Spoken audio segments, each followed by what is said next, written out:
How are you doing today? I hope you know how important you are. If you're new here, I am Teresa. Thanks for joining me. If you are coming back, thanks for coming back. I appreciate you. If you like what you see, please hit that subscribe button and hit that bell icon so you will be known when I have new stuff coming out. So today we are doing our Sewing Tuesday and all things sewing, okay? We're going to use our sewing machine. We're going to use paper. I am going to tell you the ins and outs of how to sew on paper. We are going to discuss stitch length and how this came about. And near the end, we're going to talk about glues and what not to use when sewing on paper. So I hope you enjoy this and get a lot of info from it, and let's get crafting. Okay, so what you are going to need: paper and the sewing machine. So we are going to just work with 2 stitches, a straight stitch and a zigzag, because that's what most sewing machines have.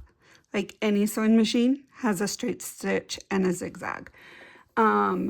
This one happens to be a lot more fancier and has a heck of a lot more stitches, but we're just going to stick with those 2. And I'm going to show you a lot of stuff you can do with it.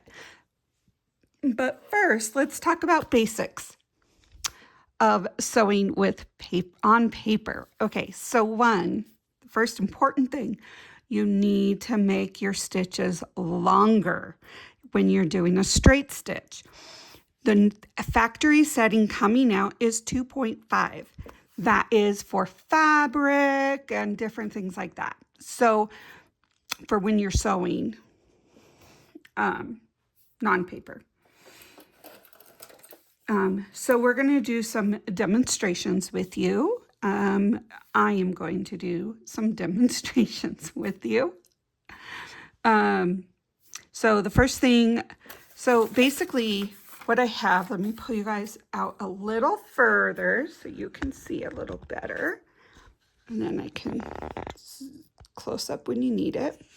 Okay, so basically we are going to use, this is just a book page. I have it folded in half to show you the difference between a double and single paper. So we're going to do just a regular straight stitch. It doesn't really matter what thread brand you use. My personal preference is this one. So we're going to do just a plain straight stitch.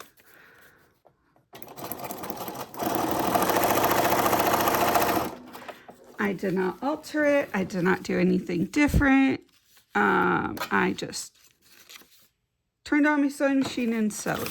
So as you can see, it's very close together. But when I pull it, look how easy that rips. That's your problem. If you accidentally, like, say, tears really easy, right? So say you're making a cluster and you just have a couple sheets of paper, but you don't do that. If you accidentally hold it the wrong way or tear it, not purposely tear it, but it's gonna rip on you, which is why you want to extend your stitch length. I go anywhere between 3.5 to 4, and let's do 2 of those. So we are going to do one at, we are going at 3.5.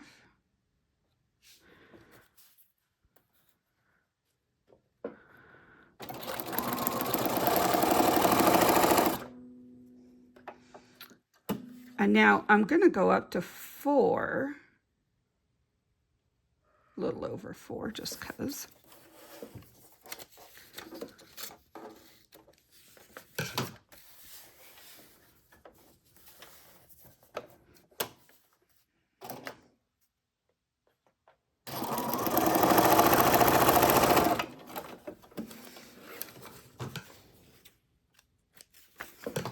Okay, so as you can see, they're further apart, which means the cuts between, they're not going to be as bad. And look, it takes a lot to pull that, you know. I'm putting quite a bit of pressure there. So that's why you want to make your stitch length like longer. Ugh. Okay, so now we're going to go to zigzag. So, and this is why I'm going to show you guys different widths and lengths and all of that kind of stuff that goes with the zigzag. And the reason why I'm showing you all of this is because I want you to be aware that just having these 2 stitches, you're good.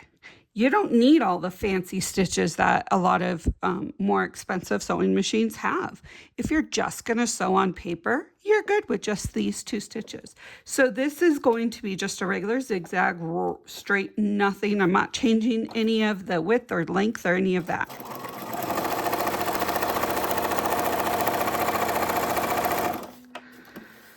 Okay.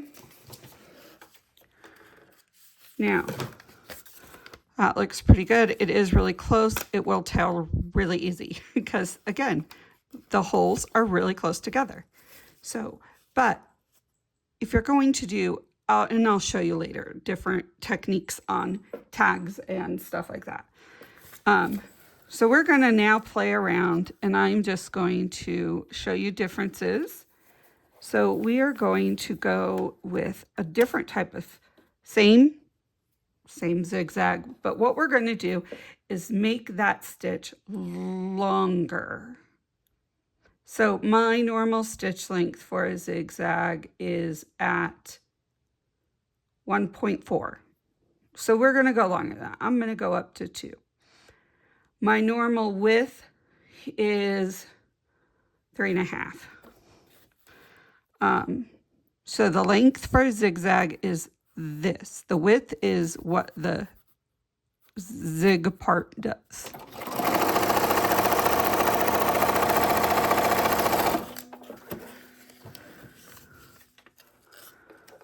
All right, so as you can see, that's a lot closer than that one, and it gives it a different look. And it's still kind of easy to tear, but it's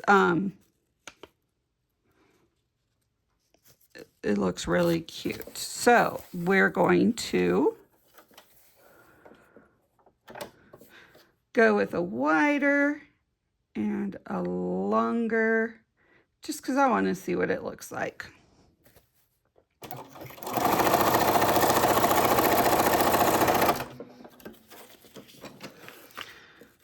Now, look it up here and go down here. See how different these are? So with your zigzag, depending on how you do it, you can have a very good outcome. So this time, I'm just playing around with my width and my length. And you get tons of different outcomes. So I'm just going to move this around. We're going to play with the different sizes. Each one is going to be different, and we're going to go from there.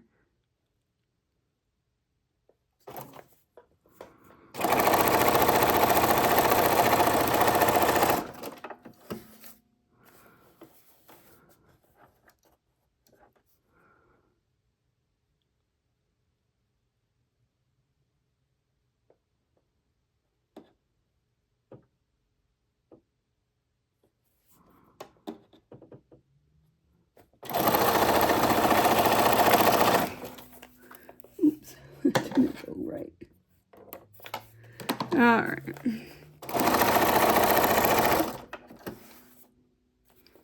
Okay, I'm going to redo this one because of how it was done.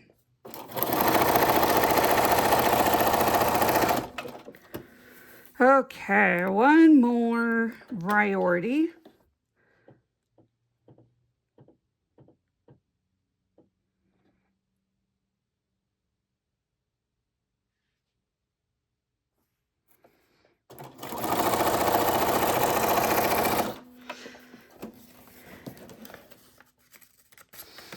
Okay, so as you can see, this is different. This one, it's a lot longer. So they're all give you a little different setup, right? And so we're going to now, that's what's important. If you wind up doing this and find oh, look, I really like it this length and this width, write it down or take a picture of it. That way you have it and you don't have to play with it again. So we are going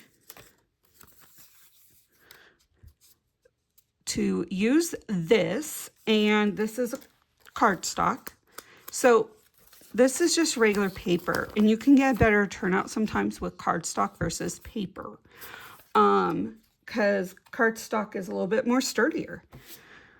So what we're going to do is I'm going to play around with both of the stitches, and we're going to go from there. So first I'm going to keep this the way it was, and then I'm going to move it to number 2 straight stitch.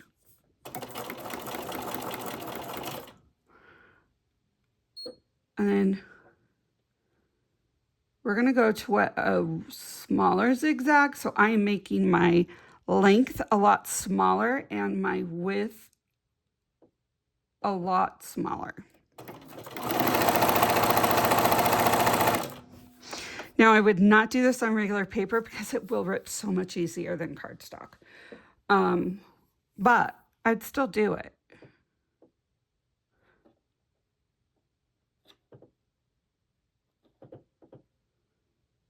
Here we go.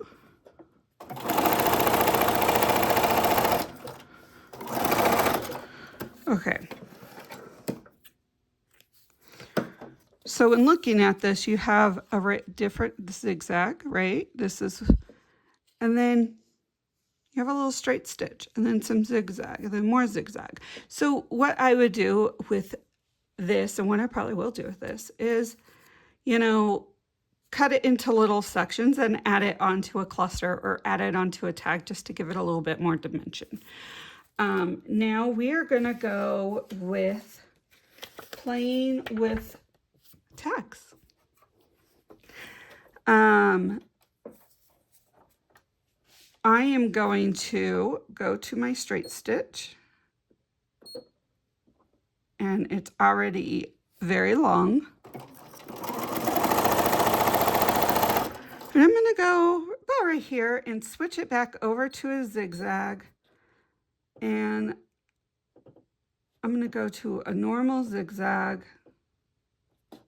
Well, actually, I'm going to make my length a little longer. So I'm going to go down a little bit, and then I'm going to go back up. And that is going to give it a different look.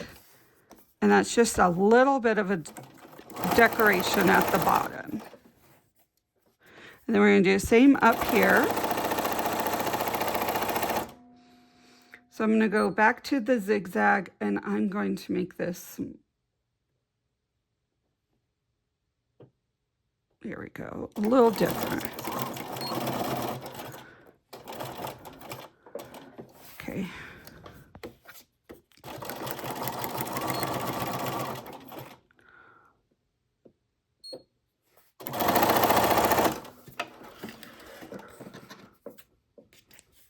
Okay, so as you can see here, just adding a little bit of a touch of a zigzag looks really nice. So our next one, we are going to do complete zigzag around all of this.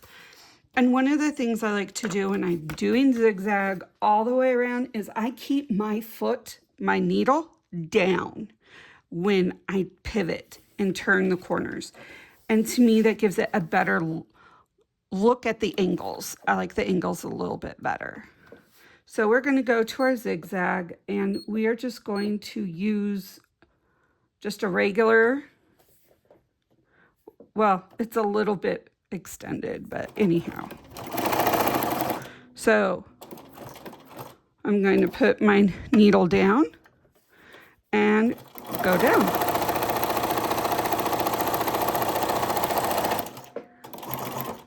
Put my needle down and continue to go. And you know what? I want to make this a little bit wider, a little bit longer, and I am going to backstitch this part. I'm going to keep that needle down, and I'm going to go back to what I had it as.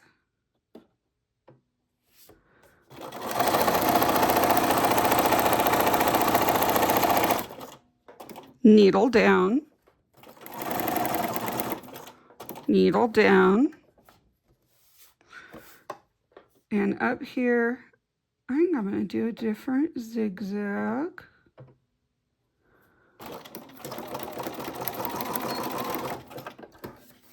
Give it a little bit of a back. Okay, so with this, if you look, see how crisper these corners are? Here, let's show you on the back. It's a little easier to see. It's a little bit easier crisp on for them. And yes, having this much sewed like this, it can rip, but this is cardstock, so it's not as easily rippable as paper is. So I like how that looks. Okay, the last example we are going to do is a tag.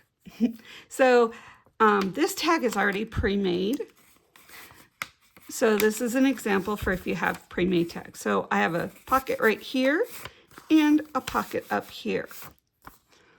When we're done with this, we're going to discuss glue, okay? But let's go over this one first. So what I'm going to do is just do a little bit of decor up here and then go down. I don't really want it all the way around. I don't need it all the way around. So we're going to go that way. And I'm going to hit it where it goes off of the page, just because I can.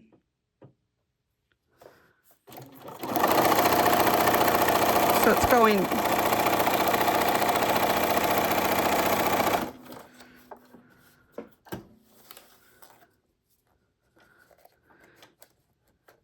And as you can see, I did not put my needle down. There will be a difference in that.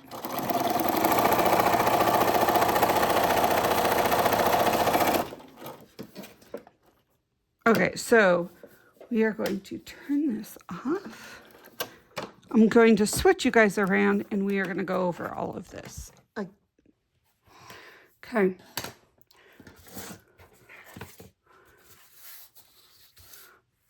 So we have quite a bit of examples, but here's what the last one that we didn't go over. So as you can see, this one, it didn't move as well, so it made it a lot closer.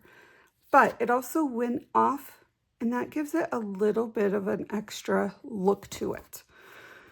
Actually, it didn't go off like I thought. Up here it did. Anyways. And this is already glued. So I wanted to give you guys what not to glue with. Okay, so when doing these projects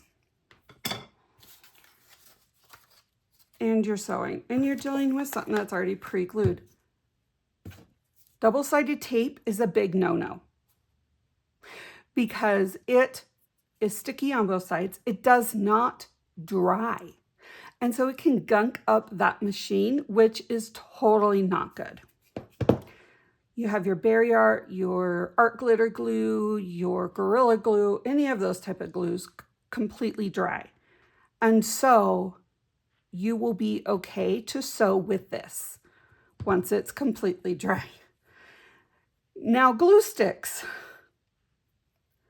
unless it says permanent, you really don't want to use it with the sewing machine because it'll always have a little bit of tack. Because it's not permanent. It will come off. It will, and it will gum your needle and can eventually ruin your sewing machine. So I hope that this helps you with ideas of what not to do with your sewing. Yeah, And don't be afraid to play with the stitch length and have fun with it. I hope you liked this, and thanks for joining me. I'll see you guys next time. Bye.